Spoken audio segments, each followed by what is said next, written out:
Hey, what time do you think it is now? Looking at the clock, it's only 5:30. It's still 5:30. Why are you up so early like this? I replied with sleepy eyes, but Jeff kept on relentlessly. What do you mean it's still 5:30?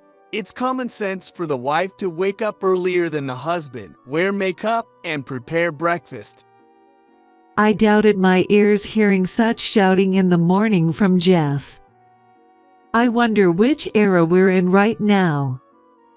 It's like lines from a mean mother-in-law in an old drama. Since marrying Jeff, we have separate bedrooms and absolutely no intimacy at night. Then, one day, Jeff collapsed at work and had to be rushed to emergency surgery. While waiting outside the operating room, I heard a young doctor scream, "What on earth is this?" Through this surgery, I would come to learn Jeff's surprising secret. And also, how difficult my own position really is now. I realized that I could not go on as I was, and with the help of others, I recovered my true self. My name is Sarah. I'm a 42-year-old homemaker assisting with a small business. Back when I was single, I worked as a caregiver at a hospital. I had a fulfilling job, but I was the only one who wasn't married among my friends. Both of my parents had already passed away, leaving me alone at home and feeling pressured to get married. Then one day, while feeling lonely at a bar, a man approached me. "Well, is this seat taken?" That's what the man who would become my current husband, Jeff, said as he approached. Jeff is 3 years older than me and runs a small manufacturing company independently. Listening to his story, it seemed he was also single like me, without a significant other. As we shared stories about our lives, we hit it off. As two mature single individuals, I had hoped for a somewhat romantic evening, but that day I made him promise to see him next and went home early. After that, our relationship naturally began, and we went on dates once a week. Dates with Jeff, who was serious and reserved, consisted mainly of quiet conversations in cafes or parks. However, I gradually found myself drawn to his seemingly good-natured personality. And it was on our third date since we met. Well, considering our age and all, it's not really ideal to just keep dating aimlessly, right? Watching Jeff nervously fidget as he spoke, I felt a slight sense of anticipation. "Well, you see." Yeah, we've only been dating for less than a month, but since we're close in age and all, I was thinking, why don't we get married? Is that okay? It was definitely an unusual proposal, but I was also feeling pressured about marriage, and I thought Jeff was a good guy, so I replied with a quick yes without hesitation. "No, not at all. I'd be happy to." Upon my immediate acceptance, Jeff beamed with delight. Since neither of us had parents, we decided to skip the wedding ceremony and just register our marriage. I quit my job to help out at Jeff's company after we got married, and thus began married life with Jeff. However, it was also the start of days filled with anguish.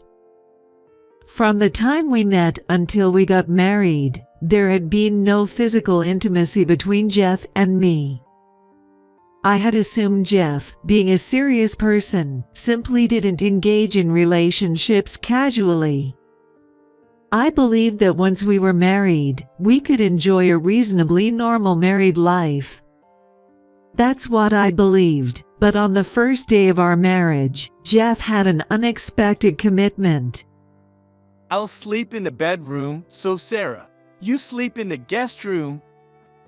Jeff's statement surprised me, and I couldn't help but respond with a voice of discontent. "So you mean we separate sleeping, even though we're newlyweds?"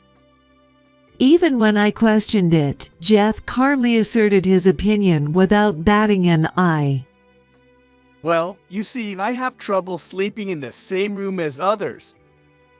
Despite feeling dissatisfied with his explanation, I didn't want to argue on the first day, so I couldn't say anything more.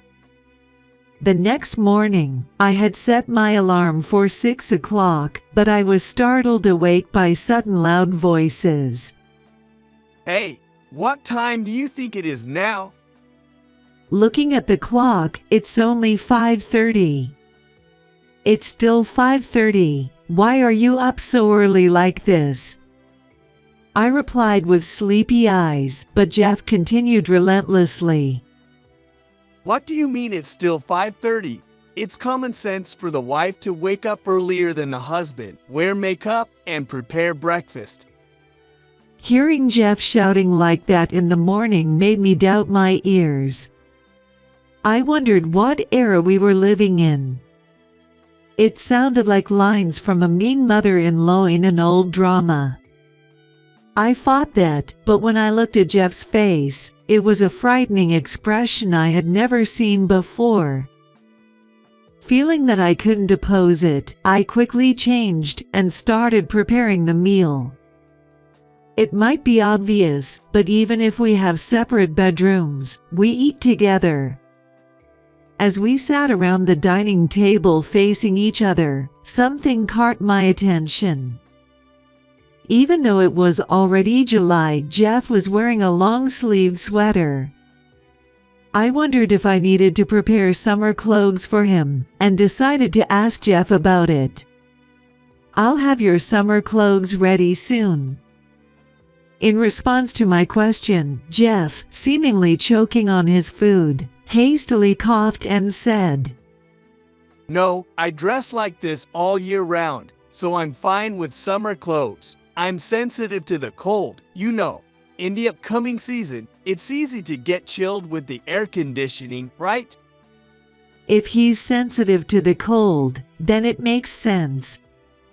Still, there's no need to rush like that.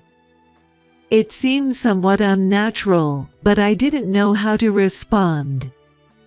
Since then, despite going to work in the morning to help at the company, Jeff tells me, be back home by evening to prepare dinner, so I return home early.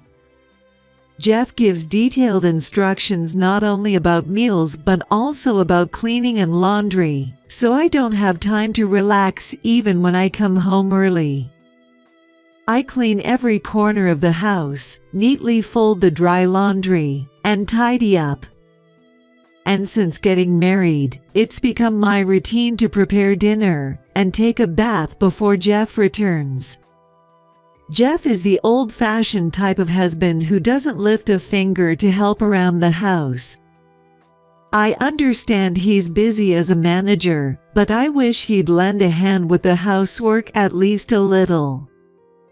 But if I say anything that might bother Jeff, he might start yelling again. As I was preparing dinner, I found myself thinking, why did I even get married? Since then, our bedrooms have been separate, so there hasn't been any intimacy at night. I don't feel happy at all, even though we got married with such hopes. Perhaps I've not only lost happiness, but also lost sight of my true self. Feeling overwhelmed by these thoughts, tears began to flow uncontrollably from my eyes. As I sat there, quietly crying to myself, my phone rang around 5 in the evening. It was a call from one of my female co-workers. Hey, Sarah. It's urgent. The boss suddenly collapsed, so please head to the hospital right away. I was speechless upon hearing this. Sensing my distress, the co-worker calmly informed me of the hospital's name. Trying to compose myself, I thanked him and immediately called for a taxi. I arrived at the hospital and was shown to the procedure room where Jeff was. I was instructed to wait outside the door, so I took a seat on the chair placed there. The door to the treatment room opened, and a seasoned physician, about the same age as Jeff, emerged from within. I stood up and approached the doctor. "Excuse me, I'm Jeff's wife. How is my husband's condition?" Oh, you're his wife. Your husband's condition is stable, but he needs to be hospitalized immediately for surgery. "Really? I see. Well, thank you very much." After exchanging greetings with the doctor, I left for home without seeing Jeff, only completing the hospitalization and surgery procedures. Normally, I should have stayed by his side. The doctors and nurses might have thought I was being cold-hearted, but I just couldn't bring myself to accompany Jeff, with whom I hadn't connected emotionally. On the day of the surgery, instead of being present for Jeff before the operation, I visited the hospital around the time the surgery was beginning. As I waited outside, I heard screams coming from the operating room. Yikes, what on earth is this? What are you saying? You must be a doctor. Was it the assistant doctor who was screaming? The attending physician said to the young doctor, who seemed frightened, trying to calm him down. Nevertheless, the young doctor responded in a voice that seemed on the verge of trembling. Even if you say that, this is the first time I've ever seen such an amazing tattoo. What should I do? Don't panic. It won't affect the surgery. What on earth was all the commotion about? The voices were so loud that they could be heard outside the operating room. I vaguely remembered something about a tattoo being mentioned. While the assistant seemed unreliable, I felt reassured by the confident demeanor of the attending physician and waited for the surgery to finish.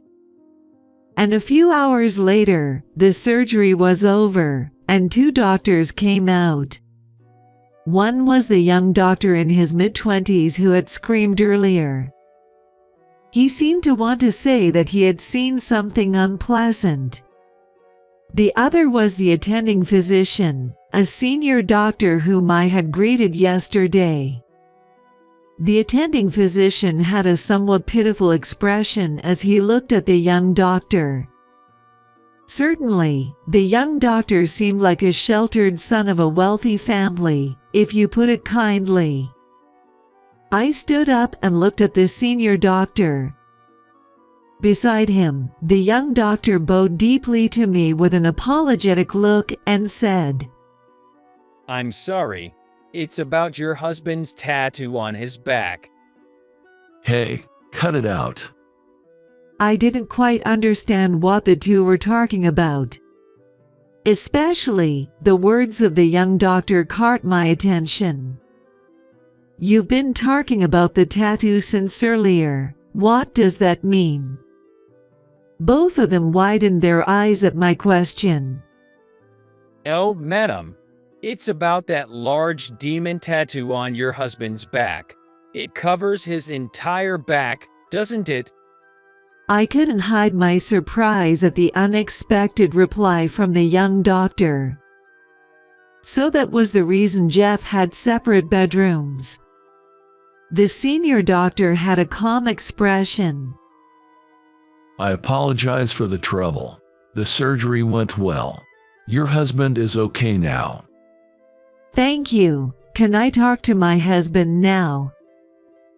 Yes, if you could wait for a while. After being told so, I waited for a while and was then guided into the treatment room. There, Jeff was lying awake from anesthesia and dressed in a hospital gown. Upon noticing me, Jeff made an awkward expression. Well, you've seen something you shouldn't have. I didn't want Sarah to see. Why are you here without being called? Jeff's blunt attitude left me unable to even say, "Are you okay?" Perhaps Jeff is feeling uneasy about having been found out for hiding the tattoo all this time. Although the demon tattoo on his back isn't visible, it's clear around his shoulders from the hospital gown. But why did Jeff think he could hide such a large tattoo? Although I was curious, considering it was after the surgery, I thought it could wait and didn't ask anything. Jeff, still sulking, kept his head down. The young doctor asked me, "Aren't you going to say anything to your husband?" while looking at Jeff and me alternately with a puzzled expression. I didn't know what to say at a time like this. Then Jeff spoke up. Sarah, if you don't have any business here, go home already. What? Your gloomy face makes it feel like a wake, and I don't like it. If you get it, get the hell out of here. The way Jeff spoke made the young doctor furrow his brow and tilt his head in confusion. The doctor may be genuinely wondering if these two are a couple. All right, since there's nothing much I can do here, I'm heading home now, I said, and ultimately, I left the hospital as Jeff had instructed. On the way back, feeling reluctant to return home right away, I decided to eat out. As I was walking out of the restaurant, a man called out to me from behind. Sarah. I looked back and saw Alex, the attending physician who Jeff had taken care of earlier, standing there. Alex in his suit seems to be on his way home after work. "Hi, thank you for earlier." I was about to thank Alex for today's surgery, but he started off as if to interrupt me. I thought Jeff had such a good wife, but it seems there's something fishy going on. Apparently, Jeff and Alex have known each other for a while. What do you mean? Well, pardon my bluntness, but seeing you, I had a feeling something was off. Normally, if a husband collapses at work and needs emergency hospitalization, his wife would accompany him, right? I'm sorry if we caused any inconvenience to the hospital, I said, thinking I had caused trouble for the hospital. However, Alex shook his head in response to my words and continued. No, it's not like that. It's just that you seemed unaware of his tattoo. Alex seems to know something about Jeff's tattoo. I was curious and asked him for details. Alex revealed that he and Jeff were classmates in middle school. Apparently, Jeff had been quite bad since 8th grade, riding around on motorcycles with his gang.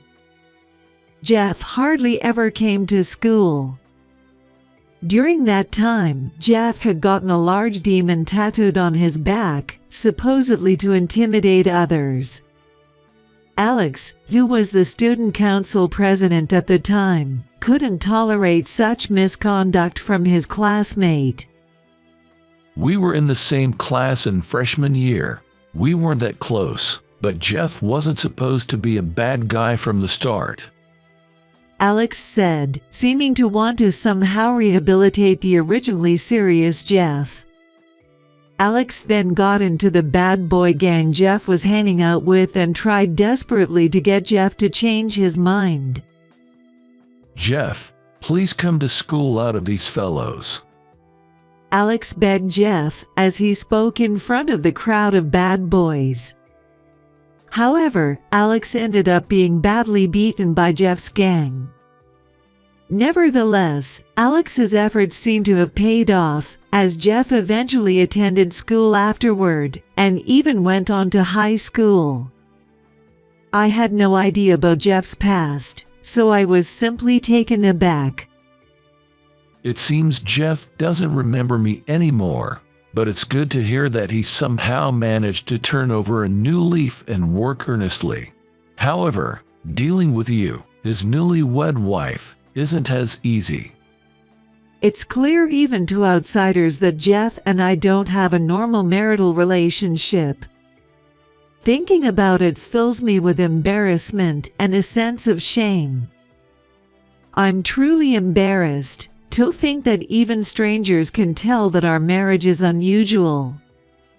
Alex lightly shook his head in response to my words.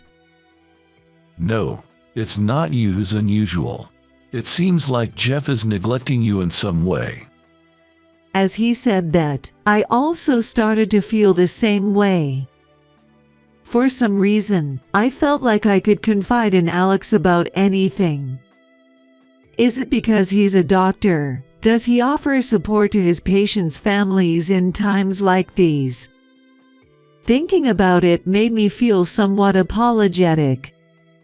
I'm sorry, Alex. I didn't mean to drag you into our private matters.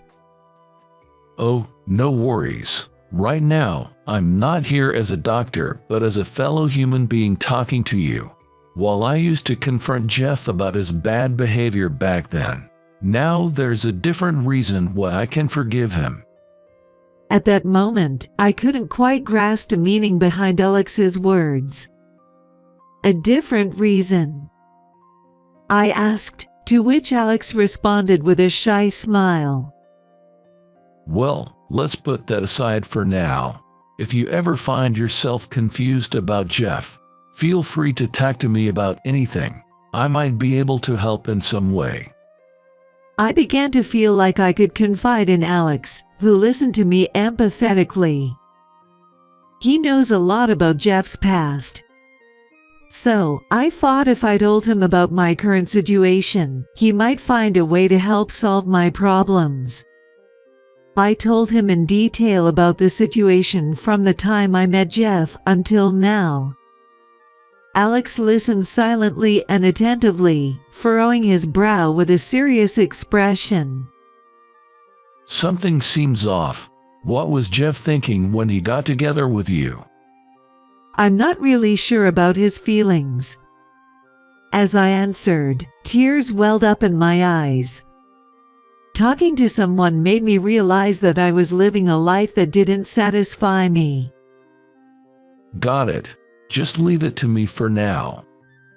I felt sorry for inconveniencing others with my situation. However, I couldn't help but rely on Alex's kindness, and my heart was filled with happiness. With Alex's support, I resolved to somehow deal with the ambiguous relationship with Jeff. The next day, I visited Jeff's hospital room from morning. Alex had informed me that Jeff's post-operative condition was stable, so I wanted to talk to Jeff. However, Jeff remained facing the window even when I visited. He refused to make eye contact. Nevertheless, I was determined to get to the truth and asked Jeff, "Why did you keep silent until now? With such a large tattoo, it was bound to be revealed sooner or later. Were you planning to hide it without establishing a marital relationship?" Jeff fell silent at my question. Then, he muttered in a low voice, Because I thought you'd run away from me, too? "What do you mean?" When I pressed him, Jeff began talking about his past relationships with women. According to his story, all the women who dated Jeff broke up with him as soon as they saw his tattoo. Jeff gives off the impression of a good young man who works earnestly. No one could have imagined that he had a large demon tattoo on his back. The fearsome demon on his back looked as if he belonged to some sort of nefarious organization. You were only on the wrong path until middle school, right? Why didn't you get rid of the tattoo when you turned your life around? When I questioned him, Jeff glared sharply and shouted, I just didn't want this tattoo off. Why not? I wanted to know the truth from Jeff, but he didn't seem inclined to answer. Instead, Jeff turned the tables on me. Forget about that. How does Sarah know about my middle school days? I don't remember ever telling you about that. I heard about your middle school days from the person who was the student council president back then. Is that Alex? Jeff seemed to remember Alex. But why did he keep silent even though he recognized Alex? Alex had desperately tried to reform Jeff. Even though Alex clearly remembered you, why didn't you even say a word of thanks? He helped you reform, didn't he? I questioned Jeff, who tilted his head in confusion. What are you getting at? I turned over a new leaf because one of my buddies died in a motorcycle accident. I decided to live longer for his sake and quit riding bikes to live a straight life. This tattoo is something I got with him, like a memento. The truth about the tattoo was revealed. Still, I couldn't shake off a feeling of dissatisfaction with Jeff's explanation. Why, Alex went out of his way to help you reform, despite facing resistance from your friends. It's awful of you to talk like it doesn't matter. Shut up! Why do you keep siding with Alex? Do you have a thing for him or something? Jeff confronted me like that, but I didn't feel guilty about it at all. After all, there's no reason for Jeff to be jealous while we're in such an unconventional marital relationship. I decided it was time to clarify things, so I asked Jeff directly. Don't you like me? Why did we even get married in the first place? Well, Jeff seemed at a loss for words. I stared at Jeff with an expression that said I wouldn't budge until I got a clear answer. Well, spit it out.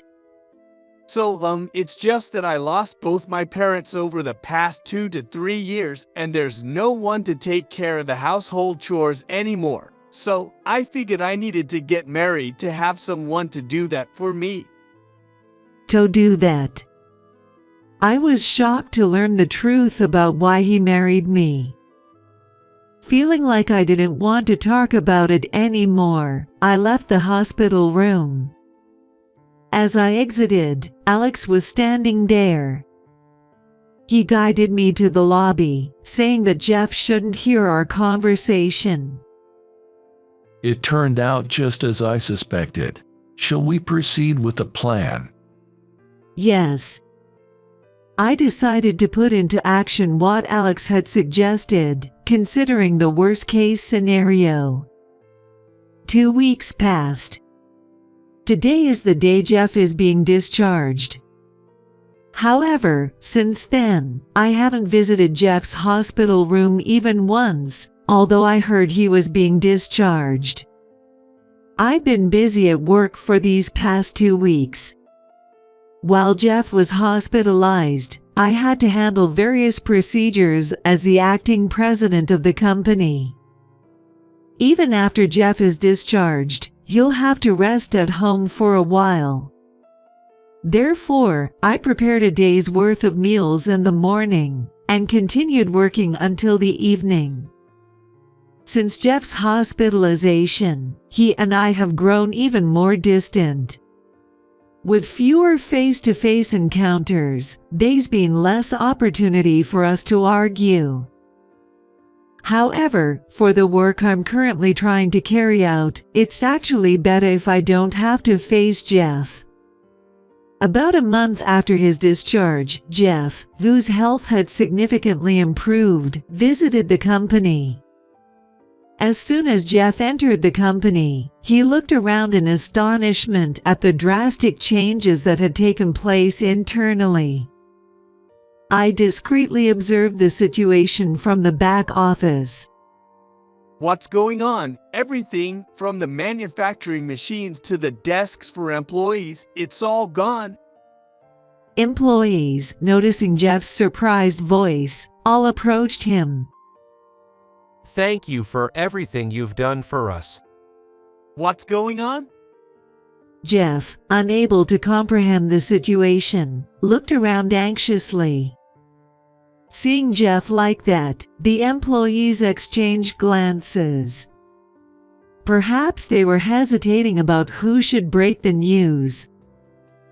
Well, actually, our company has been merged with Devon Industries in the same area. Starting tomorrow, we'll be re-employed there. What? I never heard about this. Jeff's voice, surprised by the news of the merger, echoed throughout the entire office. Sensing it was about time, I stepped out in front of everyone. "Oh dear, I'm sorry, Jeff. It was a sudden decision, so I couldn't inform you sooner." What? How could you? A merger like this is a major issue, and it's common sense to consult with the president. Me first, isn't it? Jeff's face turned red with anger. "Well, that's true, but unfortunately, things have gotten complicated." Saying so, I showed Jeff a photo. It was taken by a former employee who recently left the company. A photo of Jeff changing secretly in the men's changing room. It clearly showed a large demon tattoo on his back. The man who took the photo thought that the president here might be involved in something shady, so he consulted with other employees before leaving the company. And now, all the employees here also harbor distrust towards Jeff. His tattoo issue aside, there's more to the reasons. Actually, since we got married, Jeff has been leaving all the troublesome procedures at work to me. And during work hours, he's been sneaking out of the company to go gambling. There had been eyewitness reports from the neighbors, so I already knew about it. The photo taken by the former employee in the changing room captured Jeff changing when there was nobody around. It turns out the evidence was captured because that employee was delayed due to personal matters. After learning everything, other employees expressed their desire to quit, but that's when I decided to inform everyone about the merger. One of the employees addressed Jeff, saying, Under someone like you, we can't continue. You push all the work onto your wife and act selfishly. And besides, having a flashy tattoo on your back, isn't that a question of integrity as a company executive? All the surrounding employees nodded in agreement. Jeff looked flustered and muttered softly, No, that's not it. Well, more than that, you, who can't even cherish your wife, don't have the qualification to lead so many people. Entering the room, it was Alex. Alex, why did you come all the way here? It's none of your business. No, it's very much my business. I'm the one who recommended merging this place with our company. What the hell? Yes, it turns out the company we're merging with, Devon Industries, is run by Alex's brother as the CEO. So, Devon Industries is Alex's family business. Alex was empathetic, realizing that I shouldn't stay with Jeff any longer. Jeff falls short not only as a husband but also as a president. So, I was burdened both personally and professionally. Taking all that into account, Alex came up with the plan this time. With both home and work suffering due to his negligence, Jeff found himself in a tough spot. Realizing he might lose everything, Jeff now showed a submissive attitude toward Alex. Can I talk to you about something? Could I possibly join a company too? When I wondered what he was going to say, Jeff started asking Alex to hire him there. Everyone around gave Jeff disbelieving stares. Alex let out a sigh and placed his hand on Jeff's shoulder. Well, in that case, there's no point in everyone leaving this company. Also, it's about time you let Sarah go. She deserves better than you. Upon hearing this from Alex, Jeff quickly turned to me and interrogated. Sarah, are you saying you want to leave me? How am I supposed to live if you're gone? Looking at Jeff imploringly, I retorted, I'm not the kind of person who can continue a superficial relationship like this. Just so you know, I'm neither your mother nor your maid. You need to learn to take care of yourself once you're on your own, I said firmly, leaving Jeff speechless. In that silence, I handed him the divorce papers, intending to finish it off. I've decided to take Alex's advice and get a job as a caregiver at the hospital. I can support myself just fine from now on. So, let's get divorced. My words made Jeff suddenly flustered. Divorce? No, wait a minute, please. Even if it's okay for you, I can't survive alone without a job. So? Jeff, accept it. You think only about yourself without thinking about the other person's feelings. You need to be alone for a while and cool your head. Alex scolded Jeff loudly. This seemed to shock Jeff, leaving him trembling and unable to respond.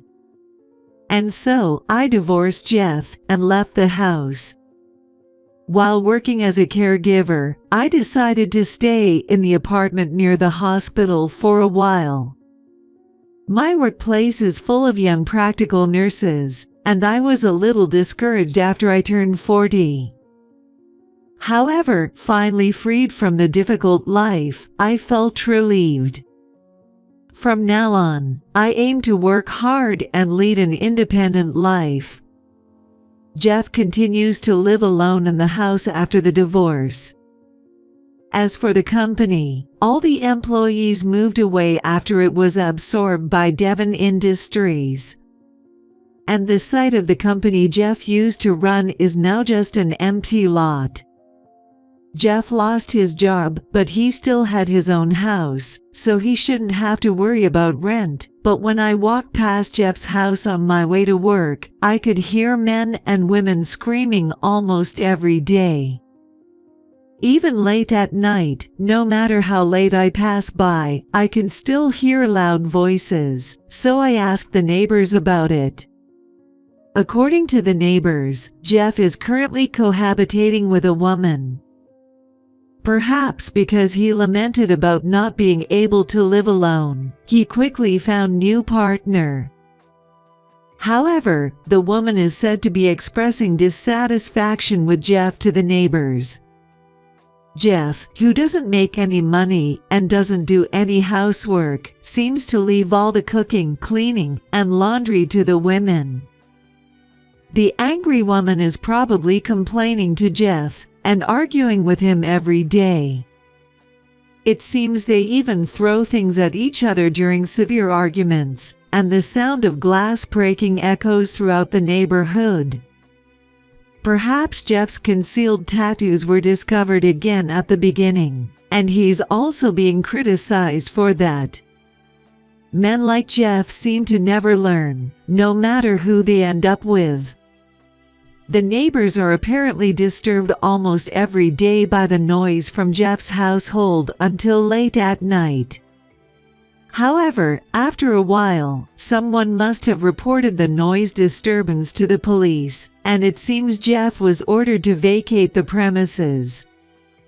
According to the neighbors, the woman he was with also broke up with Jeff at the same time. By the way, I often see Jeff wrapped in a cardboard box in the park, probably because he hasn't even got a new job yet. With no fixed address, finding employment will be even more challenging for him. If he calls out to me, I will ignore him and run away. However, such worries will likely disappear in the future. I've been recognized for my work as a caregiver at the hospital, and after completing training, my salary has significantly increased. They probably took into account my over 20 years of experience as well. I also moved to a new apartment and bought a car, considering the night shifts. From now on, since I'll be commuting by car, it's unlikely I'll bump into homeless Jeff unless something extraordinary happens. I often run into Alex at work. Thanks to Alex, I've become able to think positively about life. Now, I feel like I've completely regained my true self. Actually, Alex has also experienced divorce once and is currently single. Many colleagues speculate that Alex and I might remarry. However, I think I'm content with my current life. And I guess Alex, with his carefree personality, probably feels the same. I don't think Alex and I, who are similar in many ways, will ever start a romantic relationship again, but I want to continue being good friends and getting along well at the same workplace. It's rare to find a friend with whom you can discuss anything at this age.